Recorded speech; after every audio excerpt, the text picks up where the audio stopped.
Hi, I'm Jason Tribbett. I'm part of Hyatt's digital analytics team.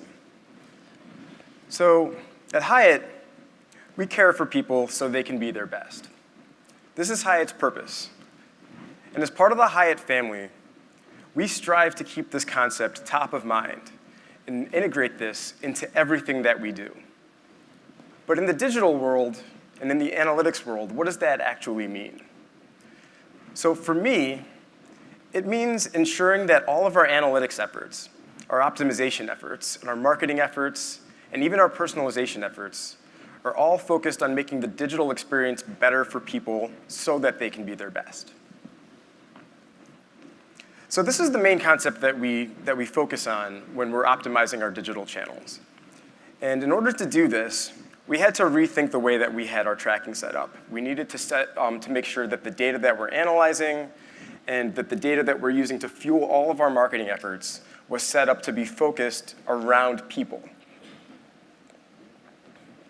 So this is something that we had to deal with a long time ago, where everything was hard-coded on our site. We had analytics tags that were just plopped on there, random remarketing tags on pages that people didn't know where they were.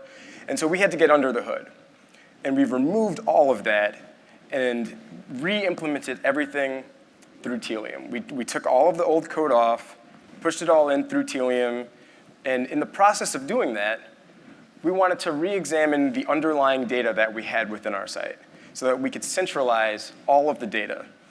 This is obviously a recurring theme, but we wanted to make sure that everything that we had was structured in such a way that we could understand the customer better. And in doing that, we also revamped the way that our digital tracking was set up. So by fixing all of this, we were actually able to go back now and focus on our actual digital optimization efforts. So one of the main digital optimization efforts that we're able to do now that we actually have all of that data centralized is email abandonment retargeting. So what that looks like for us, we're able to, when somebody comes through our site, they'll reach our search results page, for example. Maybe they'll search for Chicago. And at this point, we now know information because we're able to pass that back to Audience Stream and into Tealium. And if they were to abandon on this page, we can send them an email allowing them to pick up right where they left off, exactly in this particular segment. If they make it to our rooms and rates page, for example, or the actual rates page, we now know even more information. We know specifically which hotel they were looking at. We know specifically which rates they were interested in. And we can further create a much more detailed email that will allow them to pick up here instead. And even if they make it to our checkout page, they'll actually get something that's similar to this, that's specific to that exact reservation. And they can pick up exactly where they left off. Some of the other efforts that we do are optimizing our homepage. So for instance, the mastheads that we have on our website, we want to make sure that those are specific to the individual users that's coming to our site. We don't want to put any image there that is not relevant to the person that is actually visiting the site. In this particular case, we're looking at a join masthead. And it wouldn't really make sense to put that in front of our existing loyalty members because they've already signed up. They don't need to see this. We can give them something that's much more relevant to them. Similarly, we do geo-targeted mastheads such that in the case of this one, we don't want to be able to display this chase masthead anywhere outside of the US because that's not relevant to people outside of the US. They can't sign up. So these efforts that I'm describing, they're really only useful if we're accurate in the way that we're actually targeting. And by revamping our analytics, we were able to get close to this just by centralizing that data layer. But the question was, could we get better or smarter or more accurate in the way that we're targeting? And in order to do that, we had to ask ourselves what kind of problems that we're facing that actually are causing this to be inaccurate. So the first one, which is something that probably a lot of people face, is that not all of our loyalty members log in.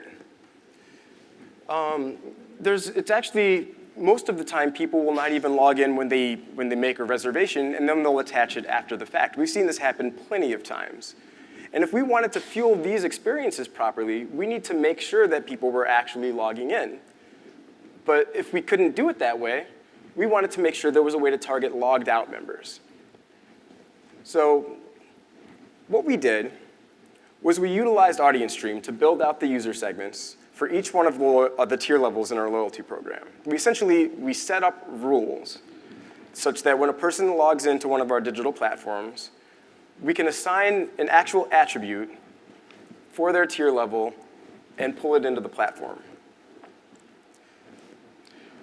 Then we took that same attribute data and funneled it right back into the website using TIQ. And we passed that to our A/B testing tools. We can pass it to our remarketing tools. And now we can actually see, while this user is logged out, that he's actually a member. He's a discoverist. And now I don't want to display him that join masthead anymore. So instead, I'll display him this masthead about traveling to Tokyo. So this was great. This was a great experience for the website, and it also applies to our app as well. But it does still somewhat fall short. So what happens when there's multiple devices? One of the things that we end up seeing, and this is a typical user flow for this is kind of our happy path for our website and our app. And typically, it's just somebody will start on our homepage, go through the usual booking funnel, and end up booking a hotel. Or they'll abandon or somewhere along there. And that's, with our email retargeting efforts, we'll probably send them an email right there on the spot. And we'll do the same thing within our app. But that's not actually how a lot of experiences work nowadays. Sometimes people will start on the mobile app, finish or get through the funnel a little bit of the way, and decide, I'm going to pick this back up on my computer. Go to the website and complete their reservation from there. Or even the opposite can happen, where we've seen people come through our website and decide, you know what, I have to go. I don't have time to finish this right now. I'm going to finish this in the cab on the way to wherever I'm heading. And they actually will continue booking through the mobile app instead. So this can be kind of a tricky issue for us, because in this particular flow, we'll have accidentally sent this user an email telling them that they should come back and stay with us at the Hyatt Centric, but they've already booked with us. And if it were me, that would make me feel like they're just not listening to me. They know that I'm staying with them, and yet they're sending me this email asking me to stay with them. Maybe they just don't care.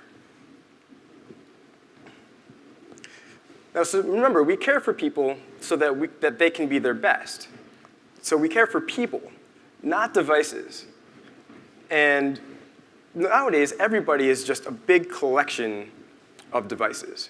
And what that looks like is similar to this. We would have several different users coming to our website, and each one of those users is actually going to be a collection of devices that they're using as a unit. What's tricky about this is that we don't see that. On our side, what we would see is a whole list of individual device IDs. And we kind of assumed that they were people, but realistically, they are just a unit in that sense. They're, a grouping of those devices actually makes up one person. So we need to gather more data. So let's look at a specific user. When this user comes to the site, initially we see their device ID. And we know that that's not sufficient already. So what we needed to do was pass more data to the visitor attributes within Audience Stream so that we could understand who this person was. Now, our first thought was, let's add in their loyalty number. If we pass their loyalty number to their visitor profile, then we would know that this person actually is that individual device, and we can do that with multiple devices, and that would kind of stitch them together. But this is an issue for us, as I mentioned earlier, because not everybody logs in. And not only that, not everybody signs up for our loyalty program. I know that's a crazy thing to say, but not everybody actually wants to sign up for our loyalty program. So can we get better than this? Well, we thought after that, we thought, well, let's start passing in like hashed email address or a hashed phone number or something along those lines so that we can actually get more specific to the user. But this was also more of an issue for us as well, because while this will actually identify our non-members, it's dependent on them providing that information to us on each of the devices that they were planning on using.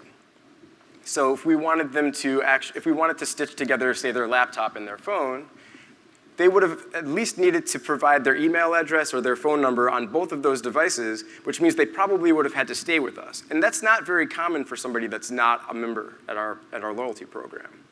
So this is still not quite sufficient to get to what we were trying to see. So then we thought, well, what about adding in a third-party ID? A third-party ID was going to be very helpful for us because it allows us to be a lot more accurate.